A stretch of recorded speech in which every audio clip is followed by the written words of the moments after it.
तं वासुकिं शेषं पद्मनाभं च कम्बलं शङ्खपालं धृतराष्ट्रं तक्षकं कालियं तथा एतानि नवनामानि नागानां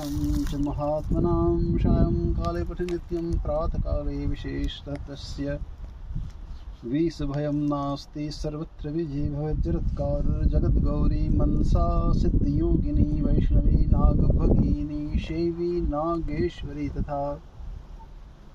जरत्कारो प्रिया आस्तिक माता विषहरेति च महाज्ञानयुता चैव सा देवी विश्वपूजिता